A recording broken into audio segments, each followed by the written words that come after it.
going to do a video on mental well-being, mental health, I suppose. Given some of the challenges that I've received lately, I'm 58 and it's an accumulative effect of all the experiences. So I'm not claiming any unique ownership to any of this. It's just my part in the well-being of myself, and as a species of humans that are currently under a lot of pressure, this is my take and my story on mental health.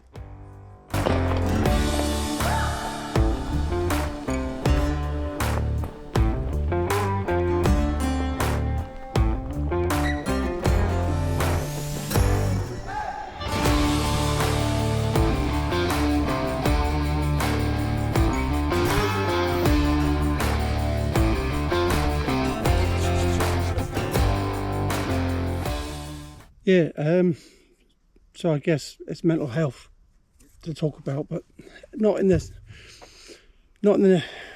negative, not in the positive sense, without unprioritizing or causing a derogatory feeling about that. It's like fitness, physical fitness. Everyone's got different levels of physical fitness. This is my little part. My experiences, and where I find myself at 58. So again, I'm coming to some kind of a conclusion since the my bike accident, the near death. Anyone who's interested or haven't seen about it, the very first video on this YouTube channel is about me getting run over. There's just a warning, there's pictures of my head with a hole in it and all that kind of stuff. So it's an ongoing thing. That it was the lorry driver's fault, and I don't have a problem with the driver. I've forgiven him. If I saw him, I'd give him a big hug. I can only imagine what he's going through. If I'd run someone over, I wouldn't be able to live with myself. So I've forgiven the lorry driver. I don't wish any malice or any harm upon him, and I hope he's okay, and his family.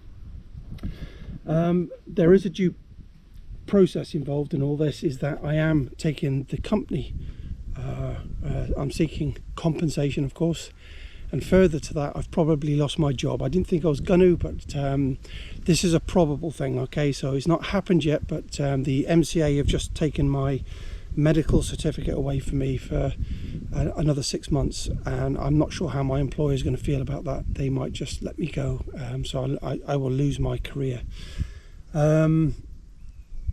All these things are as they are. They're out of my control, and I have done everything in my personal effort to do what I've had to do. I've kept myself fit, not as fit as I used to be, but I've been gaining my fitness back since the accident, riding, hiking, and I've not been bullied off riding. I will continue to ride despite the conditions of the road being still horrific. But as I said earlier, it's the cumulative effects of 58 years. Now, this is my story. It's just my take on it. This is my adventure, my personal path, my journey, and my level of work has seen me engage in dealing with either dead people, broken people, people partially alive, partially dead. I watched my mate go around a winch, and it broke his neck and opened him up from here to here. He died pretty much instantly, and out of about 14 people that were there, it was only me and another guy who stayed to try and hold him together. And I'm not going to say his name out of respect. I don't have a problem with dealing with that kind of shock and trauma. That was probably the worst one I had to be involved in.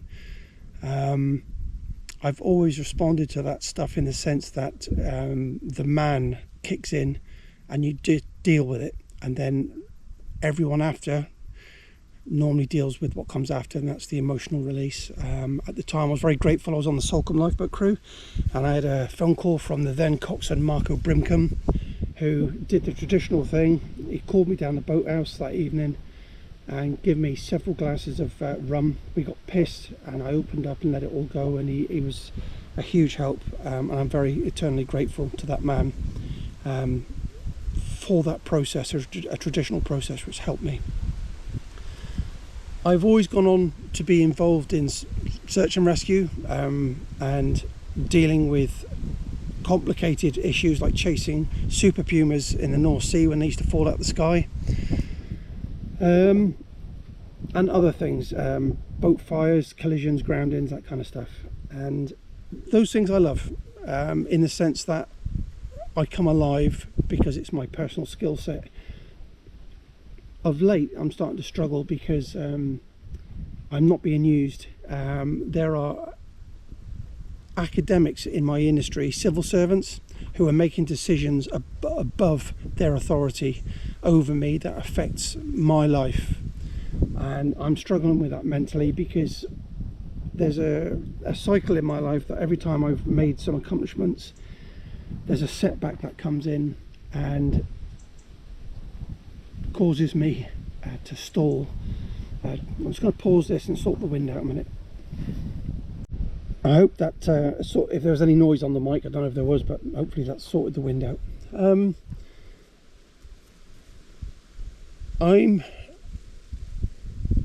I'm not in, as I said before, I'm not into DEI because it stands against everything that my experiences within meritocracy has proven to be wrong.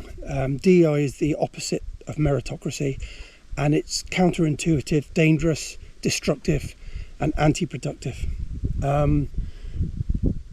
I've the real world experience, and I'm sick and tired of people meddling from offices and creating decisions that affect people like me, and that's affecting my mental health, because they're assuming a lot of things that they have no authority over, and they're writing and producing legislation to affect people like me. So I haven't worked in over 7 months now because I'm not allowed to. I'm still being paid by my employer.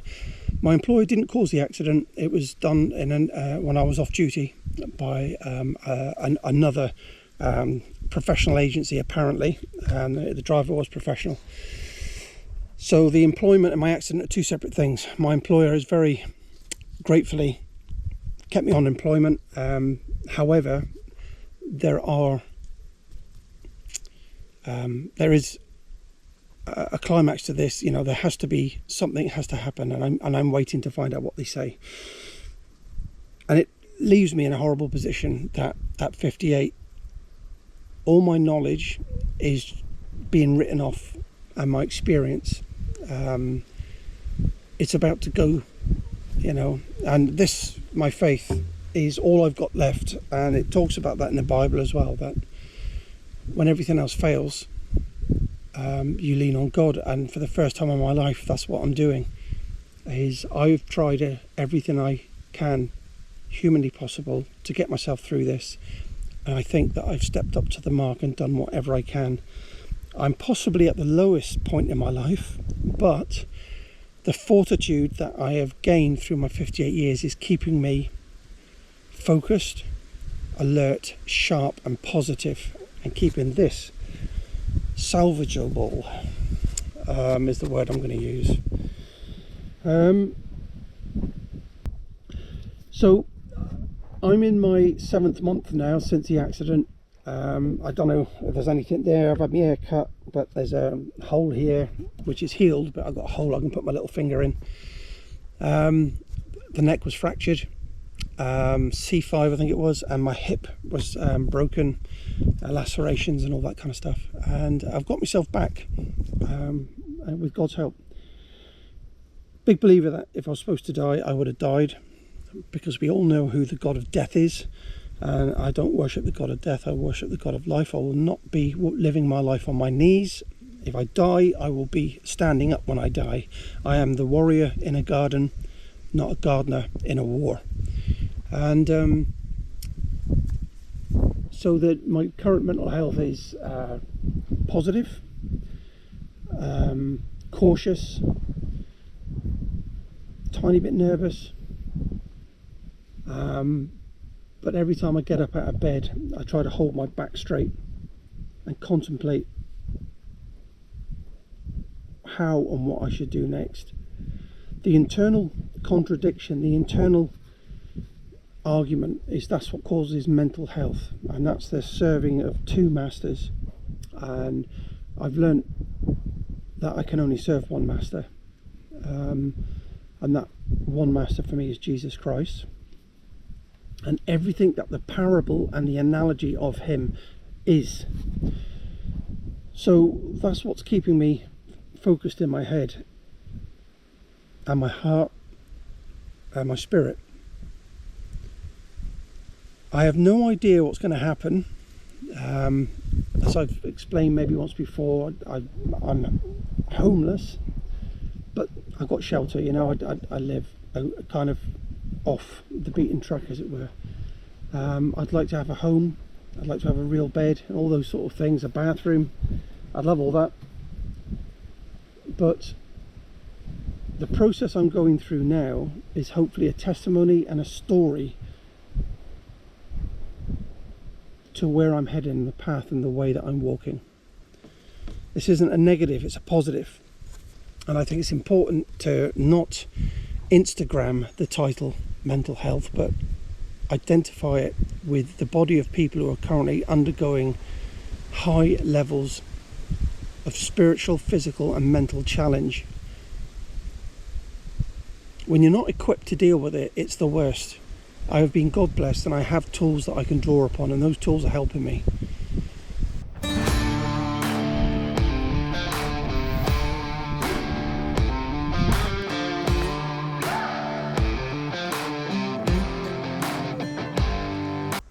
The mental health thing with the fighting is a fatigue. I would never put mental health into a negative context, because it's just fatigue. When you exercise thoroughly and with experience, you're going to get tired, but ultimately you get fitter and stronger, and then that doesn't get a grip. And I think that's where I am now. My fatigue is less than my mental strength now, where before it always beat me, and I would always be reduced to a mess. Let's say this is my personal experience, my personal journey. We're all testaments. We all have testimonies. We're all witnesses, and we all provide evidence to our own story.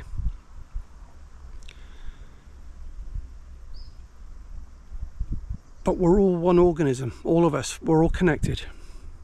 We're all human beings. We all hurt, we all cry, we all smile and laugh. But one thing I've never trusted, my guts always said, never trust a politician. And in my industry on boats, especially on lifeboats, one of the questions you used to get asked about people is, would you go to sea with this man? Would you have them on your boat? And I'd never go to sea with a politician on my boat, ever. It's always been a good analogy for me. I wear the flag. I wear the flag here, and I wear the flag here. There's another video about flags called the Ensign, which is Genesis 1:1, the importance of the flag. There was one, was he an MP or something for Labour, and he called people like me nonces. I think any decent human being, normal human being, wants what's best for their children, their wife, their sons and daughters.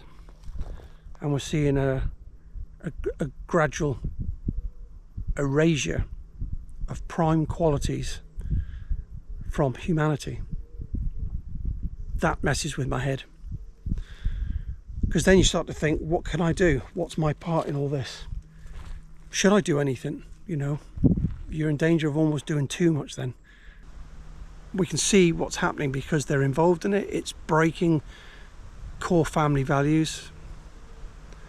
My mum and dad are responsible for me and my brother, and I'm certainly not, you know, without my faults. And I know I've got faults, and I know I'm sinful, and I am a sinner. But God has healed me in many, many different ways, and He's brought the best out of me.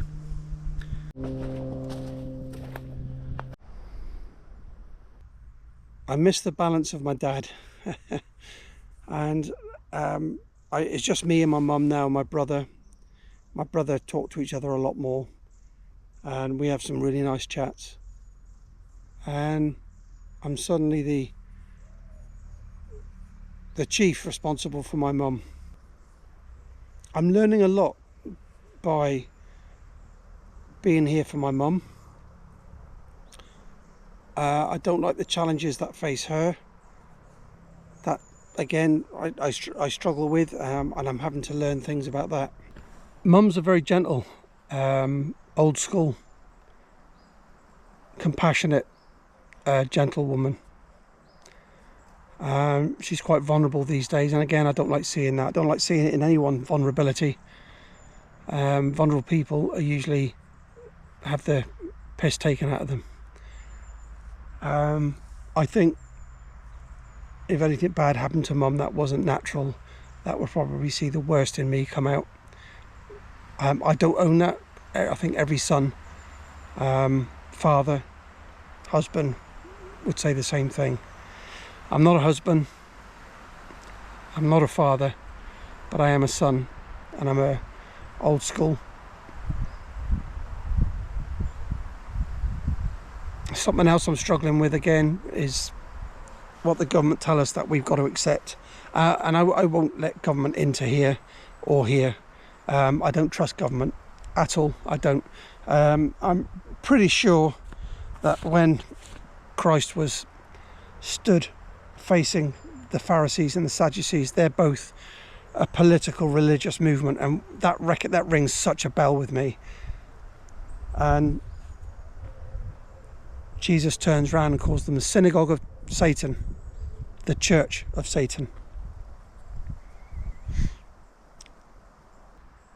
The two masters thing is where I think the problem lies with a lot of people that are under different pressures. It's the confusion. I think the manifestation of states, the varying states of people's mental health, is a manifestation of the conflict or conflicts that lie within them. And it causes a lot of people to spiral out of control and fail. The worst case is people end up taking their own lives, and we all know that's predominantly men that do that. Wasps are weird because you know that they're just always pissed off and they want to sting you. If it was a bee, I would have let him land on me, but wasps are I always suspect wasps of the worst. It's when you come to a still place that it stills you. And I've noticed that when I'm in a place where other people are dealing with their struggles and their stresses, that's contagious. And we can catch that. In the same way that we can catch positive vibes off people, we can catch negative vibes as well. That's why I like to come to places like this. This vibe calms me, soothes me, and it centers me.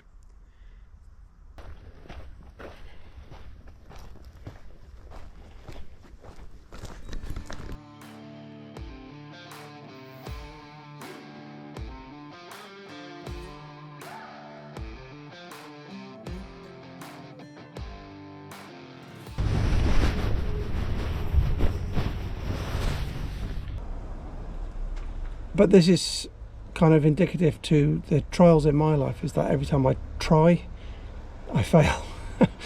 I don't fail, but the things happen to just turn it on its face.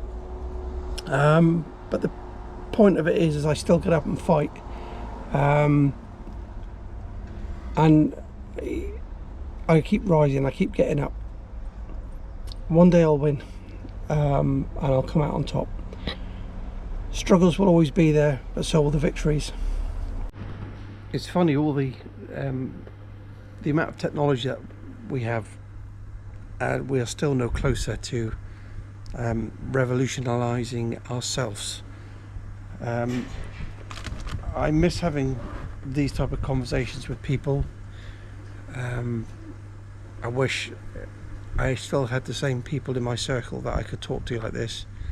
And this is again why I do videos, because I don't have that anymore. That's hurtful, not in a derogatory way, but I miss having good spiritual conversation with fellow spiritualists. It's almost frowned upon to talk about such things.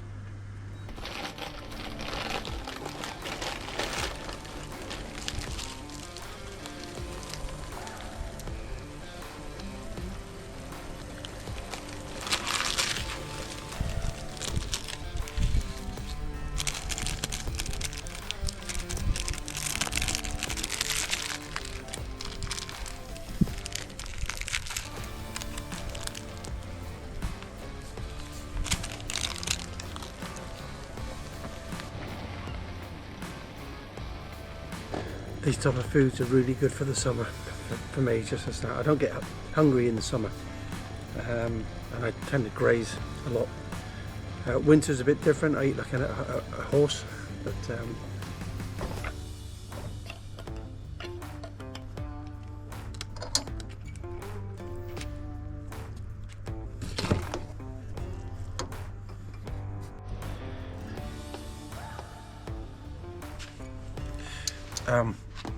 so I was udon, like noodles, and pepperoni and tuna.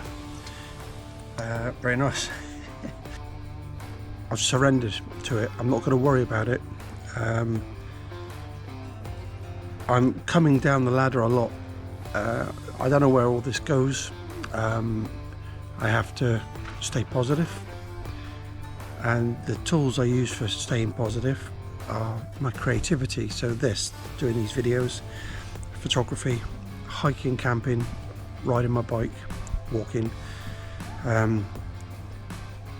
These things help me stay focused and to keep me anchored.